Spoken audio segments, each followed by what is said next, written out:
धरती, घर, धन, नगर, परिवार, स्वर्ग, नरक, जहां तक इन सब चीजों के साथ व्यवहार है, वहां तक लक्ष्मण जी हमको बता रहे हैं सुनने और मन के अंदर विचारने में आते हैं। इन सब का मूल जो है वो मोह है, और मोह का अर्थ यहां पे अज्ञानता के अर्थ में आपने दिया है, और कह रहे हैं कि ये परमार्थ नहीं है। धर्म, अर्थ, काम, मोक्ष के अंतर्गत आने वाली जितनी भी व्यवस्थाएं हैं, जब तक उनका परम पुरुष परमात्मा के साथ संबंध नहीं होता, वो सांसारिक ही रहते हैं। वो जागतिक व्यवहार में आने पर भी वो सब पदार्थ भौतिक मात्र रहते हैं। उनमें अध्यात्म या आधिदैविकता का स्पर्श तभी होता है जब उनमें हम परमात्मा बुद्धि या सर्वात्म बुद्धि रख के उनको भगवदर्थ करें। यहां पे स्पष्ट कह रहे हैं कि धरती, घर, धन, नगर, परिवार, यहां तक ही नहीं, जो चीज हमारे को दृश्यमान नहीं है, अर्थात स्वर्ग और नरक, ये स्वर्ग नरक भी जो व्यवहार में आ रहे हैं, चाहे भले बोलने के ही व्यवहार में आते हों, ये सब मनुष्य के मोह के कारण आ रहे हैं। इसका अर्थ ये मत लगाना कि शास्त्र में जो स्वर्ग नरक का निरूपण और विवेचन हुआ है वो सब मिथ्या है, नहीं। लेकिन जो भी स्वर्ग और नरक है वो मनुष्य के कर्म के प्रभाव से भगवान उसको प्रारब्धानुसार कर्म के सिद्धांत से उसको यही उसका दर्शन कराता है। ये बात बताने के लिए कह रहे हैं कि सपने होई भिकारी नृप, छंद बदल रहे हैं, सपने होई भिकारी नृप, रंक नाक पति होई, जागे लाभ न हानि कछु, तिमि प्रपंच जिय सोई। लक्ष्मण जी कह रहे हैं जैसे या निशा सर्वभूतानां तस्याम जागृति संयमी, यस्याम जागृति भूतानि सा निशा पश्यतो मुने।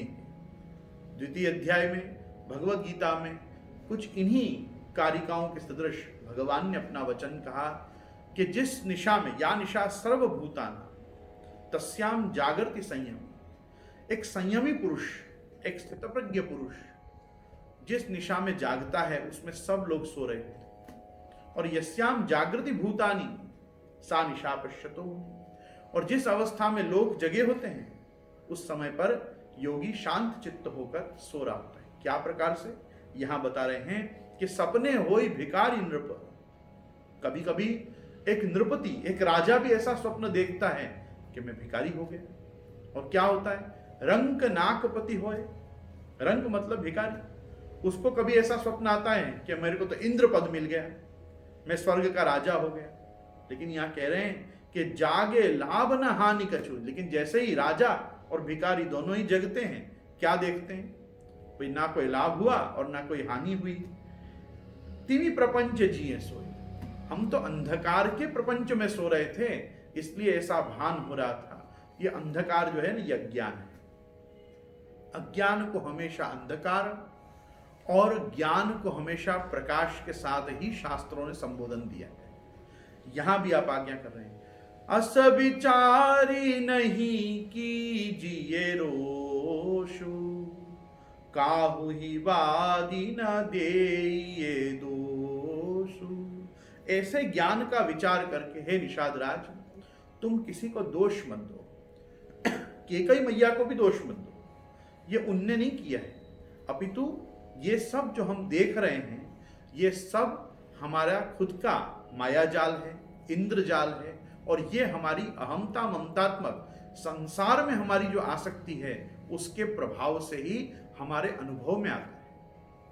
क्या प्रमाण है, प्रमाण से बता रहे हैं, मोह निशा सब सोबनहारा, देखिए सपन अनेक प्रकारा। जैसे अपन खुद जिस समय सो जाते हैं, मोह निशा हमको व्याप्त हो जाती है और बहुत प्रकार के स्वप्न देखते हैं। तो एही जग जामिनी जागही जोगी, लेकिन जो वास्तव में योगी जन हैं, वो योगी जन कैसे हैं, वो योगी जन तो केवल और केवल ध्यानावस्थित तद्गतेन मनसा पश्यन्ति यम योगिनो, वो तो ध्यान भी करते हैं तो भगवत चरणारविंद का ही ध्यान करते हैं, और ध्यान के समय जिस समय भगवत चरणारविंद उनको प्राप्त होते हैं उनके मानस पटल पे, तब वो वास्तव में आंख बंद करके सो नहीं रहे होते हैं, वास्तव में वो जागे हुए हैं। इसलिए कह रहे हैं यही जग जामिनी जाग ही योगी परमार्थी प्रपंच वियोगी। क्योंकि योगी परमार्थी है, उसको अब ये धर्म अर्थ काम मोक्ष नहीं प्राप्त करने, अपितु परम अर्थ भगवान की भक्ति, भगवान की सेवा प्राप्त करनी है। इसलिए वो प्रपंच वियोगी, उनको सबसे पहले क्या छूटता है? प्रपंच। प्रपंच क्या है? जागतिक सुखों में अपनी श्रद्धा, जागतिक सुखों में हमारी अभिलाषा, इसको जब भगवान दूर करता है तो कह रहे जानिए तब ही जीव जग जागा, जब सब विषय विलास विरागा। कैसे जाने? क्या हम जग गए? क्या हम योगी बनेंगे तब हमें पता चलेगा? क्या हम जग गए और अब हम मोह निशा में नहीं सो रहे? नहीं, यहां प्रमाण दे रहे हैं कि आपको तब पता चलेगा कि आप वास्तव में जग गए हो जब सब विषय विलास विरागा, जब विषयों में से, विलास में से भगवान वैराग्य संपादित करेगा। देखो, भगवान ही अपने को वैराग्य देते हैं। भगवत धर्म सामर्थ्यात विरागो विषये स्थिरः, आचार्य चरण आज्ञा करते हैं। भगवत धर्म का जो सामर्थ्य है, भगवान जब हम पे कृपा करते हैं तब जाके मनुष्य के अंदर वैराग्य स्थिरता पकड़ता है। वैराग्य तो बहुत बार आता है मनुष्य में, लेकिन क्षणिक, आंशिक। लेकिन वैराग्य स्थिर कब होता है? जब सब विषय विलास विरागा। और जब ऐसा होगा तब आज्ञा कर रहे हैं होई विवेक मोह भ्रम भागा। होई विवेक, विवेक बुद्धि आएगी, मोह भ्रम जो होगा वो चला जाएगा, और तब रघुनाथ चरण अनुरागा। सुंदरकांड में, सुंदरकांड में मंगलाचरण में ही देखो क्या मांगा है। नान्या स्पृहा रघुपते हृदय स्मदीये, सत्यम वदामि भवताम अखिलांतरात्मन, भक्तिम प्रयच्छ रघुपुंगव निर्भराम्य, कामादि दोष रहितम कुरु मानसम च। नान्या स्पृहा, मुझे कोई वस्तु नहीं चाहिए भगवान, कोई जागतिक सुख, कोई विलास, कोई प्रकार के भी पदार्थ ऐसे जो मुझे भौतिक सुख दें, मुझे नहीं चाहिए। नान्या स्पृहा रघुपते हृदय स्मदीये, सत्यम वदामि भवताम अखिलांतरात्म। मैं आपके सामने, हे रघुपति, हे भगवान रामभद्र, मैं आपसे विनंती करता हूं। आपसे क्यों कह रहा हूं? सत्यम वदामि, आप तो जानते हो मैं सत्य बोल रहा हूं, क्योंकि अखिलांतरात्मा, जैसे आप समस्त भूत मात्र में स्थित हो वैसे आप मेरी अंतरात्मा में स्थित हो। मैं आपसे केवल भक्ति मांग रहा हूं। भक्तिम प्रयच्छ रघुपुंगव निर्भराम्य, मैं भक्ति प्राप्त करने के लिए आप पे निर्भर करता हूं। मैं मेरे साधनों से आपकी भक्ति प्राप्त नहीं कर सकता। क्यों? आपको उसके लिए मुझे कुछ देना पड़ेगा, भक्ति बाद में देना, लेकिन भक्ति मुझे प्राप्त हो उसके लिए बस इतनी व्यवस्था हे रघुपति आप कर दो कि कामादि दोष रहितम कुरु मानसम। चलो आपकी कृपा से मैं भक्ति भी प्राप्त कर लूंगा, आप मत दो भक्ति, लेकिन काम, क्रोध, लोभ, ये त्रिविधम नरकस्येदम द्वारम नाशमयात्मना, कामम क्रोधम च लोभम च तस्मादेतम त्रयम त्यजेत, इसकी व्यवस्था तो आप संपादित करो। कामादि दोष रहितम कुरु मानसम च, ये कामादि दोष हटा दो, मुझे भक्ति प्राप्त हो जाएगी आपकी। लेकिन इस भक्ति की प्राप्ति के लिए और ये कामादि दोषों की निवृत्ति के लिए मैं आप पे निर्भर करता हूं प्रभु। नान्या स्पृहा रघुपते हृदय स्मृति, मुझे और तो कुछ स्पृहा ही नहीं है। स्पृहा मतलब कामना, मुझे और कोई कामना ही नहीं है। और सत्यम वदाम, ये सत्य मैं कह रहा हूं, और आपसे सत्य होगा तो ही आप उसको उसकी ध्वनि आप तक स्वयं पहुंचेगी, क्योंकि आप तो अंतरात्मा में स्थित हो। तो प्रत्यगात्मा बुद्धि से तुलसीदास जी सुंदरकांड में ये चीज की प्रार्थना कर रहे हैं कि आप पे निर्भर करता हूं मैं भक्ति प्राप्त करने के लिए। सखा परम परमार्थ, परम परमार्थ क्या है?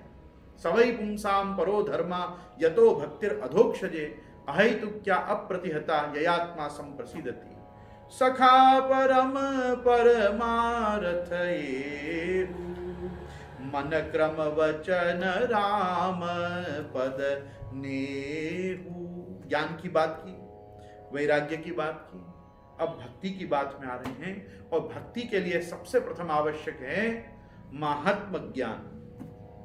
महात्म ज्ञान करा रहे हैं रामचंद्र जी के स्वरूप का।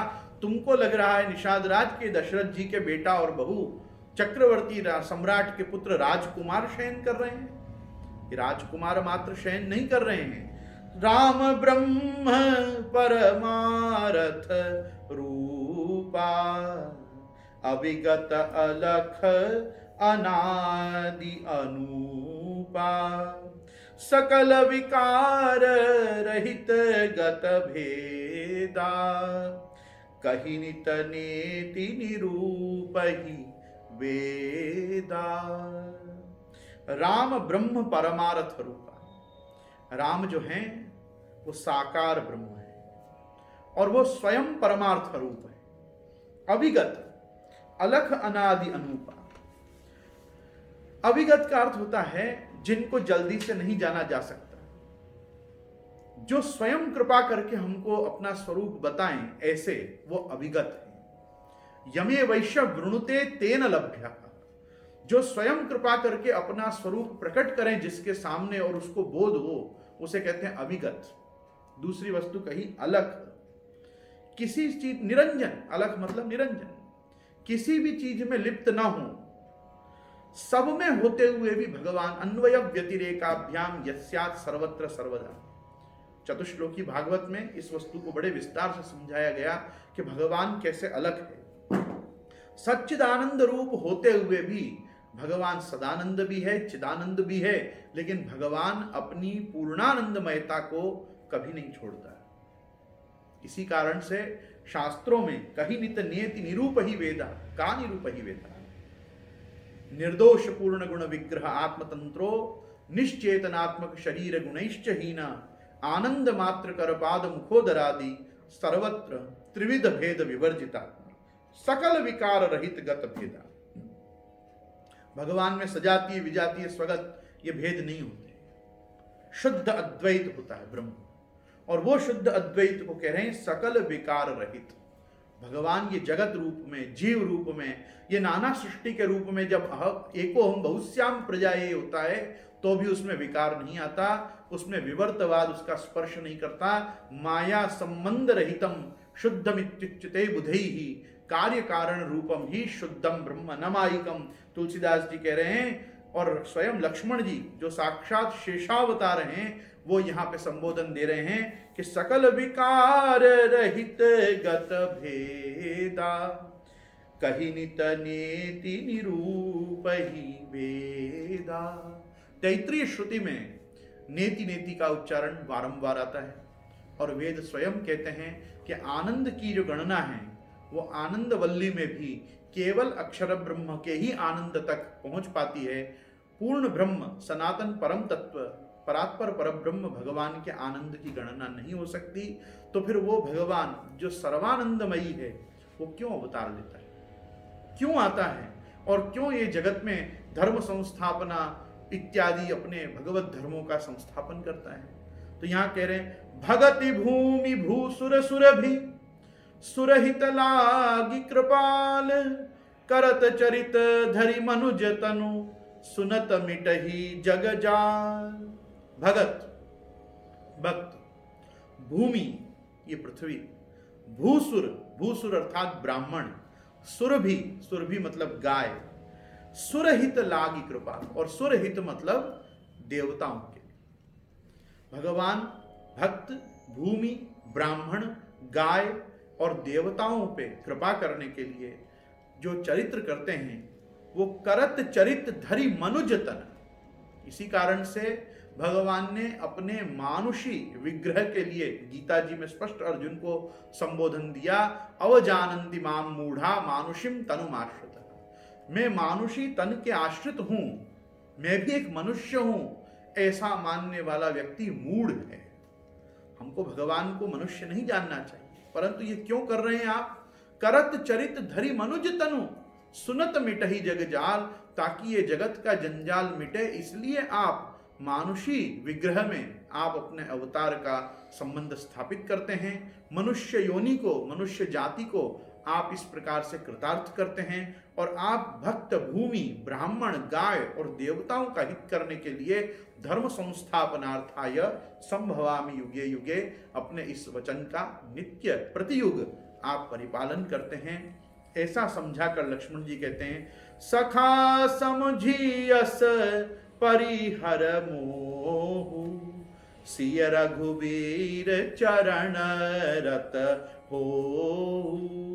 सखा, अब तुम इन सब बातों को समझ के तुम्हारा जो मोह है उसको परिहरो, अर्थात उसको छोड़ो, और अब एक ही कार्य करो कि सिय रघुवीर चरण रत होहु।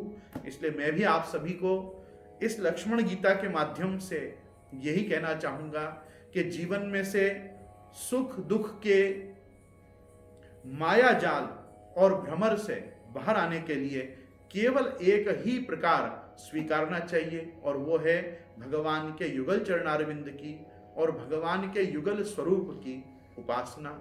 उनके चरणारविंद में, उनके चरित्रों में, उनके नामों में श्रद्धा। और इस पूरे लक्ष्मण गीता की इतिश्री के साथ मैं केवल आपको एक ही उपदेश करूंगा, कल्याणानाम निधानम कलिमल मथनम पावनम पावनानाम पाथेयन जन्म मोक्षो सवधि परम पद प्राप्तये प्रस्थितस्य विश्राम स्थानमेकं कविवर वचसाम जीवनम सज्जनानाम बीजम धर्म द्रुमस्य प्रभवतु भवताम भूतये राम नामः। श्री रामभद्र की जय हो। शिवल्लभाधीश की